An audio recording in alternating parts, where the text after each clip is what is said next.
जनवरी की रात तक मुंबई में 15 और पुणे में 50 से अधिक लोगों की नृशंस हत्या कर दी गई और बेहिसाब संपत्ति तबाह कर दी गई।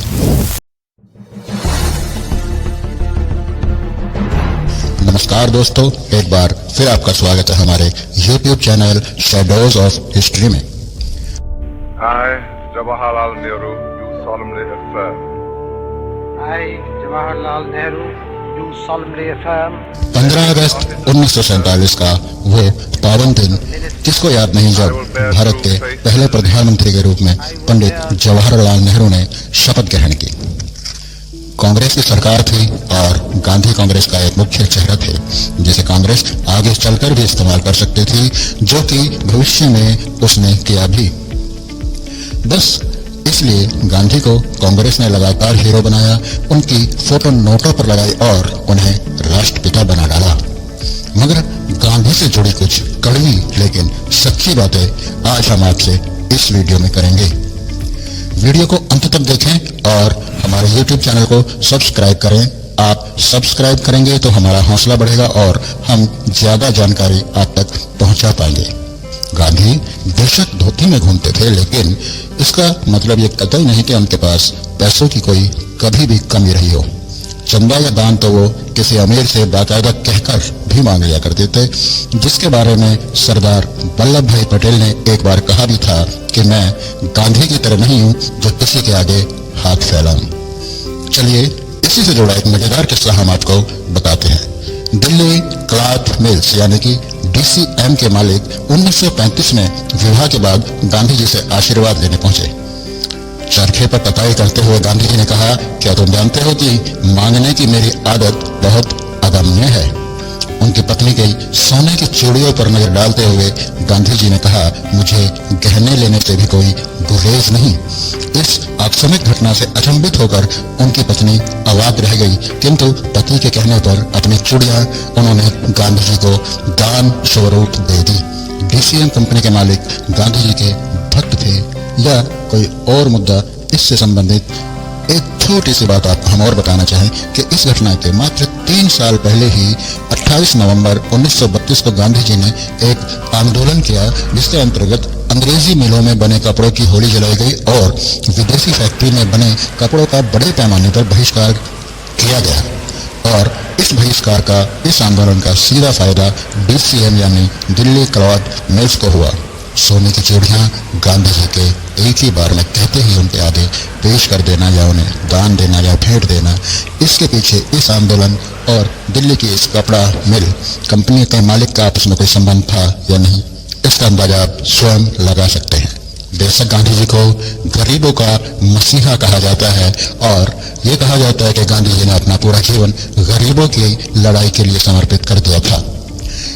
लेकिन हम आपको बताते हैं कि गांधी जी के आश्रम साबरमती में ज्यादातर पूंजीपति, बड़े पत्रकार व अंग्रेज अधिकारी, जिन्हें गांधी जी अपना दोस्त कहते थे, उन्हीं लोगों का जमावड़ा रहता था। कोई साधारण व्यक्ति या गरीब व्यक्ति उनके साबरमती आश्रम में जाने की हिम्मत तक नहीं कर सकता था।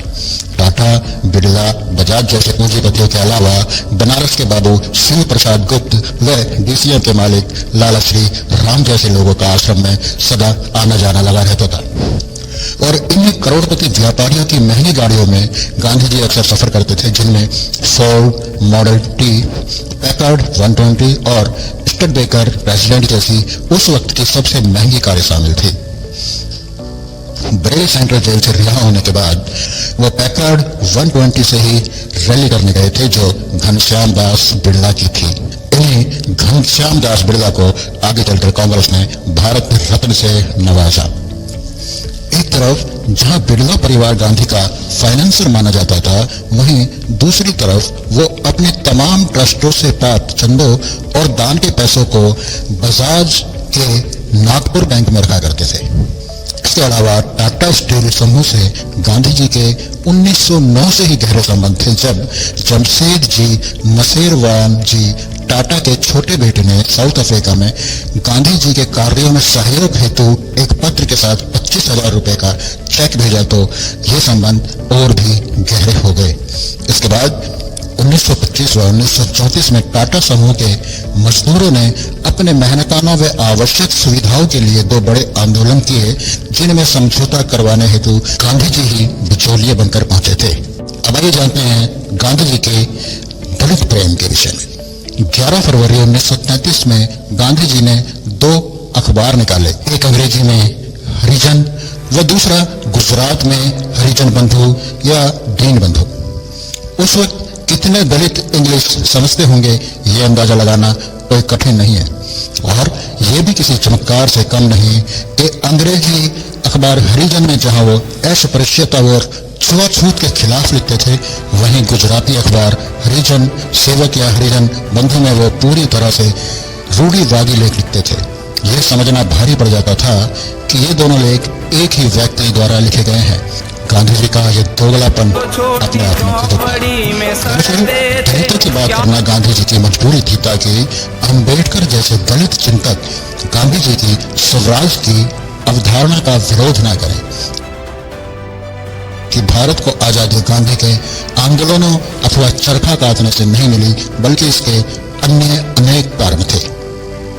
7 सितंबर 1931 में हुए दूसरे गोलमेज सम्मेलन में अपने अथक प्रयासों व संघर्षों से दलितों के लिए चुनाव में कुछ विशेष अधिकार अंबेडकर साहब ने हासिल कर लिए थे, जिन्हें कम्युनल अवार्ड कहा गया। इन अधिकारों व सुधारों से दलितों के जीवन में बहुत सुधार आना तय था, लेकिन गांधी जी इसके खिलाफ अड़ गए और लगातार ब्रिटिश सरकार को इसके खिलाफ पत्र लिखते रहे, और अंत में उन्होंने ब्रिटिश सरकार को चेतावनी दे डाली कि यदि दलितों को यह अधिकार दिए तो मैं अनशन कर दूंगा। और जब फिर भी सरकार नहीं मानी तो 20 सितंबर 1932 को यरवदा जेल में दलित सुधारों के खिलाफ गांधी जी ने आमरण अनशन शुरू कर दिया।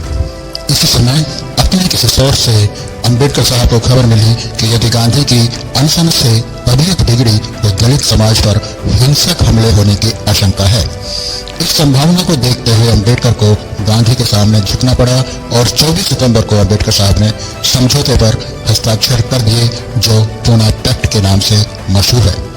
26 सितंबर 1932 को गांधी का यह अनशन समाप्त हो गया। गांधी के इस प्रकरण से ये साफ है कि वो अहिंसावादी का चोला सिर्फ अंग्रेजों की लाठी से बचने के लिए पहनते थे, क्योंकि वे जानते थे कि यदि अंग्रेजों के खिलाफ हिंसा की तो आगे आप बेहतर जानते हैं। हिंसा का ही एक दूसरा उदाहरण ये भी है कि 30 जनवरी 1948 शाम 5:30 बजे बिरला हाउस में गोडसे ने गांधी की गोली मारकर हत्या कर दी। निश्चित रूप से ये काला दिन है, और ये काला दिन इसलिए भी है कि इस हत्या के अगले दिन सुबह तक गांधी की कसम खाने वाले गांधीवादियों ने गांधी की विचारधारा यानी अहिंसा की भी हत्या कर डाली, वो भी बेहद हिंसक तरीके से। नाथुराम गोडसे एक चित्पावन ब्राह्मण परिवार में जन्मे थे और वो आरएसएस से जुड़े हुए थे। 30 जनवरी की रात से ही पुणे और मुंबई में चित्पावन ब्राह्मणों और आरएसएस से जुड़े लोगों के घरों और कार्यालयों पर गांधीवादियों ने हमले शुरू कर दिए। 31 जनवरी की रात तक मुंबई में 15 और पुणे में 50 से अधिक लोगों की नृशंस हत्या कर दी गई और बेहिसाब संपत्ति तबाह कर दी गई। 1 फरवरी को ये दंगे और ज्यादा भड़क उठे और पूरी तरह से ये दंगे जातिवादी और ब्राह्मण विरोधी हो गए। सतारा, कोल्हापुर और बेलगाम में चित्पावन ब्राह्मणों की फैक्ट्री, दुकानें, संपत्ति और घर जला डाले गए। औरतों के साथ बलात्कार हुए। सबसे अधिक हिंसा सांगली के पटवर्धन रियासत में हुई। कहते हैं कि गांधी ने 1932 पूना पैक्ट के समय अंबेडकर साहब को यही धमकी दी थी कि यदि मेरी तबीयत बिगड़ी तो खामियाजा तुम्हारे दलितों को हमलों के रूप में भुगतना पड़ेगा। और अंबेडकर साहब इस बात को भली भांति जानते थे कि उनका दलित समाज इन हमलों को सह नहीं पाएगा। तो मित्रों, आज की इस वीडियो में बस इतना ही। आप हमारे चैनल को सब्सक्राइब करें, हमारी वीडियो को लाइक शेयर करें और कमेंट सेक्शन में अपने बहुमूल्य विचार अवश्य रखें। नमस्कार, धन्यवाद।